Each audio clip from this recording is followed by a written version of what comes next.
wife said she was going to the gym, but she was getting sweaty with her trainer in a hotel room. I found her texts and served divorce papers with a smile.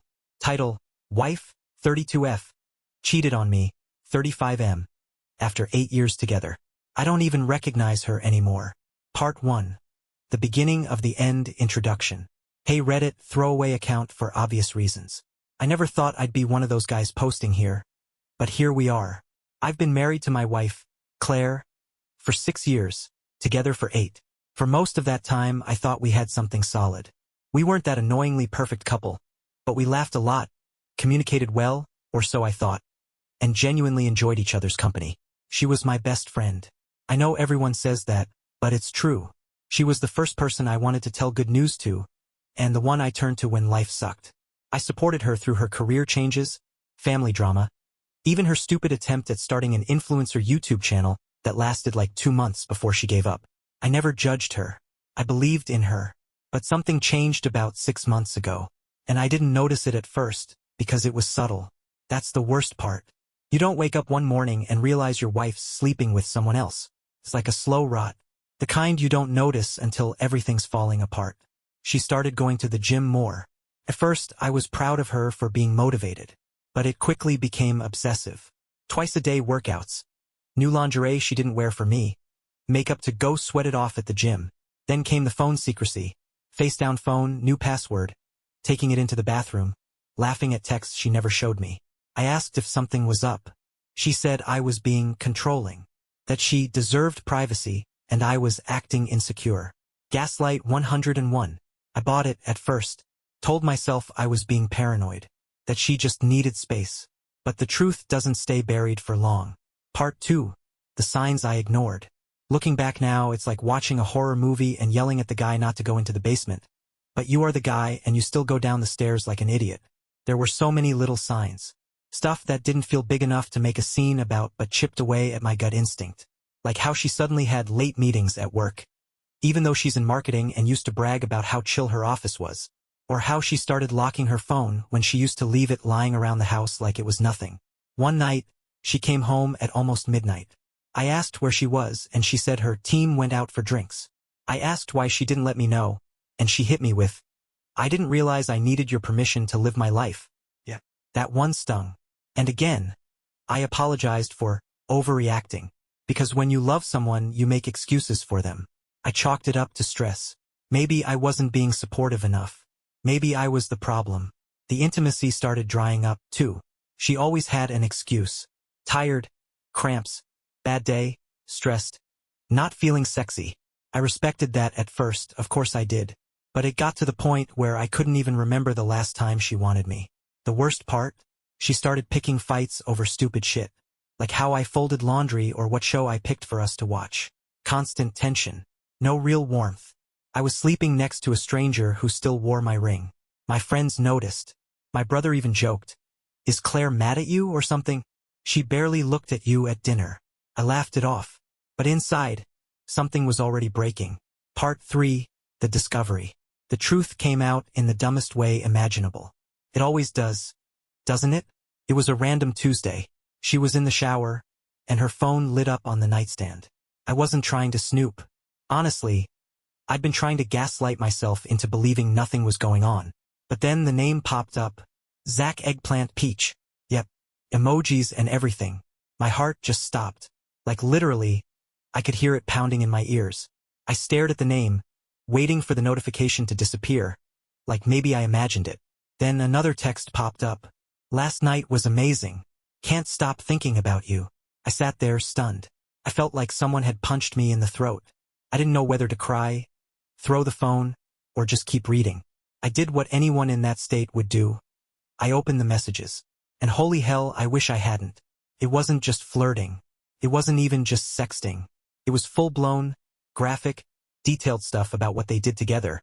Where they did it, how he made her feel alive again. Apparently, she'd been seeing this guy for weeks. Maybe longer. He was a trainer at her gym. Go figure. She told him things like, "I feel like a different person with you.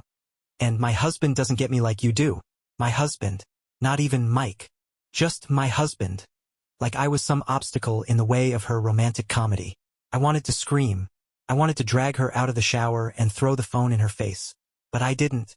I sat on the bed, shaking, staring at this person I didn't know anymore, who was in my house, in our home, using my love as a cover for this whole other life she was living. When she walked back into the room in her towel, smiling like nothing happened, I finally spoke. Who the hell is Zach? Her smile vanished. Part 4, the confrontation. She froze, like completely froze. Deer in headlights, towel gripping tighter, pupils darting back and forth like she was calculating how much I knew. I held her phone in my hand. Unlocked. The Zach messages still open. She didn't even try to lie at first. Just stared at me, jaw slightly open. Then she hit me with the most pathetic attempt at gaslighting I've ever seen. Why are you going through my phone? I laughed. It was this ugly, bitter, choked sound that didn't even feel like it came from me. I was past the point of giving a damn about privacy. Seriously? That's what you're leading with? Not the fact that you've been screwing your trainer behind my back. She snatched the phone from me and started walking toward the bathroom like she could somehow fix it by deleting everything. I followed her, heart racing, fury boiling over. You're not deleting shit, Claire. You've been cheating on me. Just admit it. That's when the lies started pouring in, all clumsy and panicked. It wasn't serious. It only happened a couple times. I was going to end it. You've been so distant lately. I didn't mean for it to happen. I couldn't believe what I was hearing. She made it sound like she tripped and fell onto his D***CK. And then, like some kind of twisted cherry on top, she tried to turn it around on me. You never make me feel special anymore. She said that, after I paid the bills, cleaned up after her, supported her through every dumb career pivot and finding herself phase. After I sat at home waiting while she was out getting fit for Zach, I just stood there, stunned. My wife, this woman I've loved for 8 damn years, was looking at me like I was the problem. Like she was the victim. She started crying. Not real, heaving sobs. Those crocodile tears that show up when someone's trying to manipulate the narrative. She said we needed to talk through it, and that maybe this is a wake-up call for our marriage. A wake-up call. I felt like I was losing my mind. Part 5, the aftermath that night. After the confrontation, everything went weirdly quiet. She went full damage control mode. Crying, talking fast, trying to hug me, telling me we could work through it. I couldn't even look at her. I felt like I was standing in the middle of a burning house, and she was handing me a garden hose. I told her I needed space and walked out. Just got in my car and drove. No plan, no destination, just pure adrenaline and heartbreak steering me. Ended up parked in a random Walmart lot at 11:30 p.m., hands gripping the wheel, trying not to throw up. I didn't call anyone. Couldn't. I was too embarrassed. Too numb. How do you even explain something like that? Eventually, I drove back home. Part of me hoped she'd be asleep or gone. She wasn't. She was sitting on the couch, still in her towel like she was waiting for the right movie scene to play out. She stood up when I walked in. Can we talk?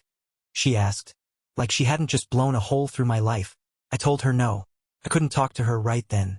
I went into the guest room and locked the door. Didn't sleep that night.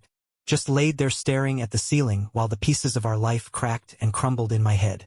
The vacations, the inside jokes, the future kids we used to talk about. All of it felt fake now. Contaminated. At around 3 a.m., I heard her crying through the door, whispering my name. I didn't respond.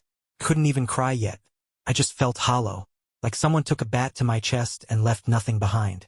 The silence between us the next morning was louder than any fight we ever had. Part 6. The lies kept coming. The next day, I sat at the kitchen table, dead-eyed, sipping coffee that tasted like nothing. Claire came out all quiet, like a kid waiting for a punishment, wearing the same robe she always wore when she wanted to look soft during fights. She started talking like nothing happened, like we could just move on. She said she didn't sleep either, that we needed to be adults about this, that she still loved me. I asked her straight up, how long has this been going on? And again she lied. She said, a few weeks. I didn't believe her, so I pushed hard. That's when she admitted it started 3 months ago.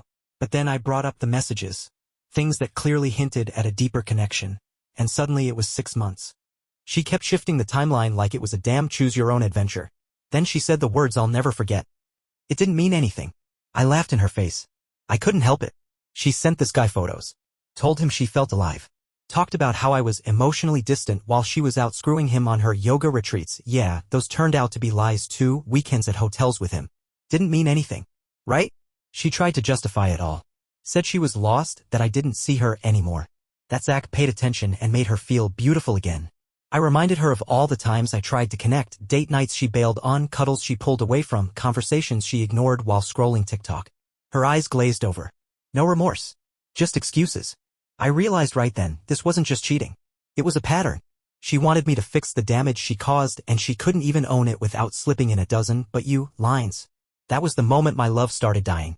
Part 7. Breaking the illusion. After the lies kept piling up, I stopped asking questions. Not because I didn't care, but because I realized I was never going to get the truth. Claire wasn't remorseful, she was cornered. Big difference. She didn't confess out of guilt. She got caught. That's a hell of a thing to swallow when it's the person you swore your life to. I started replaying everything in my head, little moments that made sense now. Like how she stopped saying "I love you" first. How she suddenly hated all our routines. How she'd act annoyed when I asked if she wanted to watch a show together or if she wanted takeout. She used to light up when I brought her favorite wine. Now it was just an eye roll and a "ugh, I'm not drinking tonight." The memory that really gutted me, though? A month before I found out, I'd surprised her with a weekend cabin trip. Rented this little place by the lake. Just us. I thought it was romantic. She spent half the time on her phone checking emails and the other half annoyed I didn't book one with a hot tub. She was cold the whole trip. I thought maybe I was just overdoing it. Trying too hard. Nah. She was texting him from the bathroom while I grilled her dinner. I felt like a clown. Like our whole life was this stage performance and I was the idiot reading from the wrong script. And the worst part? She kept saying things like, "I didn't plan for this to happen. You pushed me away. I was lonely." Lonely. While I was 10 feet away loving her with everything I had. She made me feel like I failed. That somehow I deserved this. It's a mindfuck, honestly. Watching someone rewrite history right in front of you. The woman I loved? She didn't exist anymore. Maybe she never did. Part 8. Telling someone, finally. I kept it to myself for 3 days. 3 full days of living under the same roof as Claire, barely speaking, pretending to function like a human being while I was disintegrating inside. I still went to work. I still smiled at coworkers. I even helped the guy jump his car in the parking lot like I wasn't mid-mental collapse. It's wild what your brain can do when it's in survival mode. But by day 3, I couldn't carry it alone anymore. I texted my brother, Mark. Just 3 words. "She cheated, man." He called me immediately, no questions. I told him everything. He listened. Didn't interrupt, didn't say "I told you so" even though I know he never liked her. He just said, "Come stay with me for a while." I broke down then. Like full-on ugly sobbing. In my car, outside the office, phone on speaker. I hadn't cried until that moment, and when it hit, it felt like my chest caved in. Mark picked me up that night.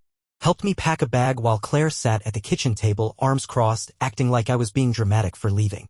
"So you're just walking away? Not even willing to fight for us?" She said that with a straight face. I didn't answer her. I couldn't. I just walked past her, grabbed my bag, and left. She didn't chase me. Didn't even say goodbye. It was like she'd already made peace with me being gone as long as she got to control the narrative. That silence? That sealed it for me. Part 9. The mask falls off. Once I was out of the house, Claire changed fast. The remorseful act vanished like it never existed. No more crying. No more "we can work through this." She went ice cold. I guess once she realized she couldn't manipulate me into staying, she switched tactics. The very next morning, she texted me. "I think we should take time to reevaluate our lives separately." Oh, now she wants space? After 6 months of juggling me and Zach like a soap opera side plot? I didn't even respond. I was done playing therapist to a woman who cheated and then tried to brand it as self-discovery. But wait, it gets better. A mutual friend reached out later that day. Apparently, Claire had already started telling people that we were having problems and had mutually agreed to separate. She left out the part where she was playing Mattress Olympics with her gym trainer. She painted me as emotionally distant, checked out, and get this, possibly depressed. Like that's why she strayed. I was furious. The audacity of it all. She blew up our marriage and still wanted to come out smelling like lavender. But the real kicker? She brought Zach to our favorite bar just 4 days after I moved out. Same bar where I took her for our 2nd anniversary. Our bartender buddy messaged me saying, "Bro, you okay? She's here with someone else." Claire wasn't mourning. She was celebrating. That's when I stopped feeling sorry for her. Whatever twisted version of me she needed to create to feel better about what she did, fine. Let her. But I wasn't going to carry the shame for her anymore. She chose this. She doesn't get to rewrite it. Part 10. The emotional collapse. After hearing about her bringing Zach to our bar, something in me finally cracked. I'd been trying to hold it together, keeping busy at my brother's place, pretending like I was okay. But that night I hit a wall. Hard. I don't even remember what triggered it. Just suddenly felt this wave of grief hit me like a freight train. The kind that knocks the air right out of your lungs. I sat in Mark's guest room, surrounded by the suitcase I still hadn't fully unpacked, looking at a framed photo I brought with me and Claire on our honeymoon. She was smiling at the camera. I was looking at her. That image shattered me. Because that guy in the photo? He loved her. Fully. Purely. And he had no idea what was coming.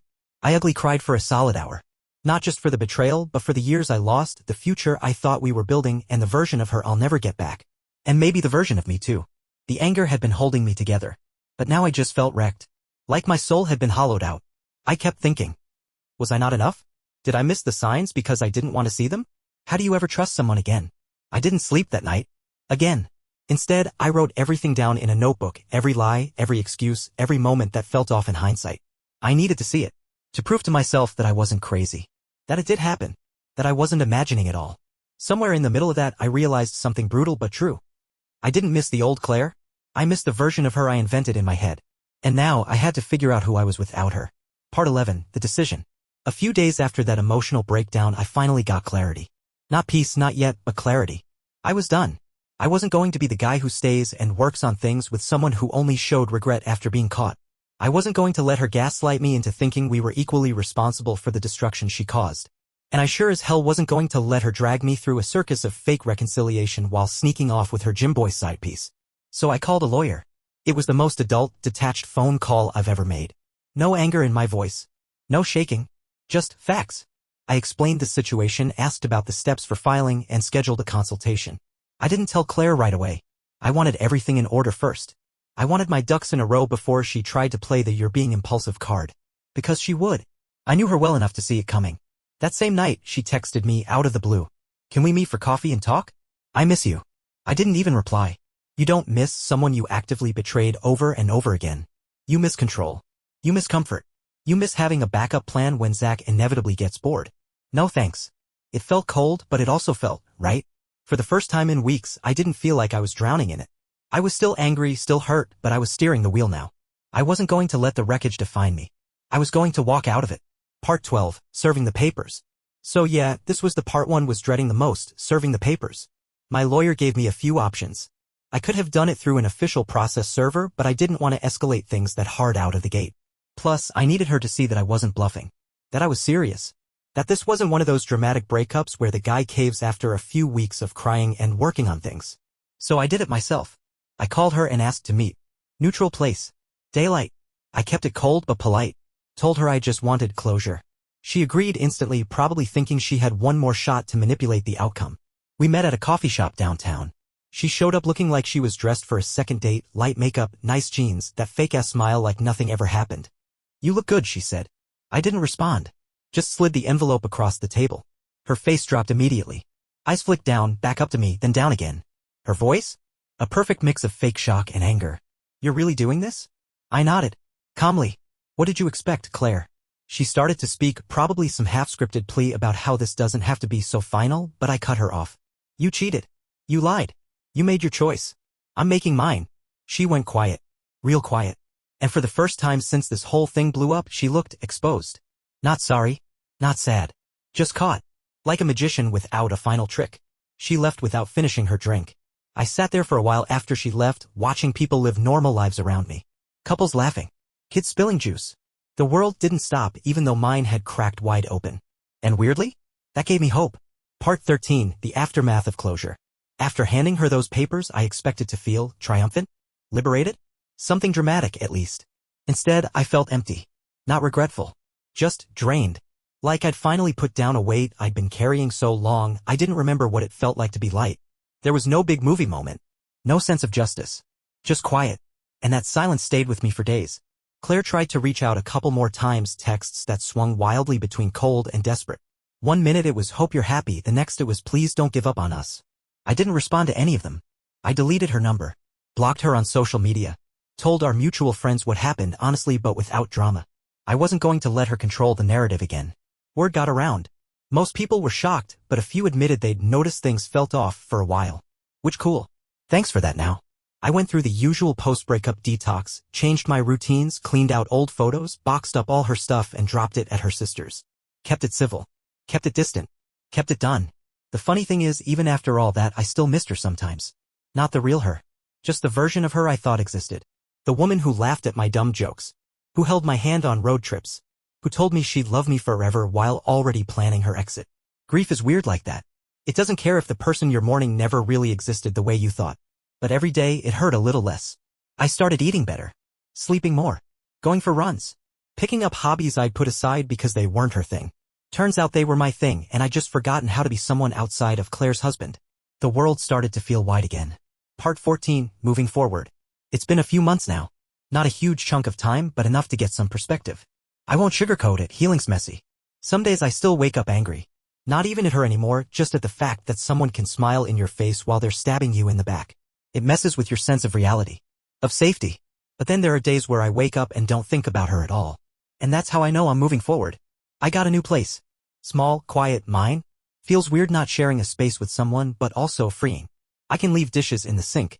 I can blast music at 2 a.m. if I want. No passive-aggressive sighs. No walking on eggshells. Therapy has helped too. Shout out to my therapist, Marcus, who listens to me rant about broken trust and tells me when I'm being an idiot without making me feel like one. We've talked a lot about self-worth.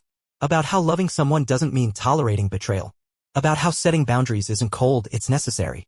I even started dating again. Very slowly. Met someone for coffee the other week and it felt good. Not fireworks, not movie magic, but normal.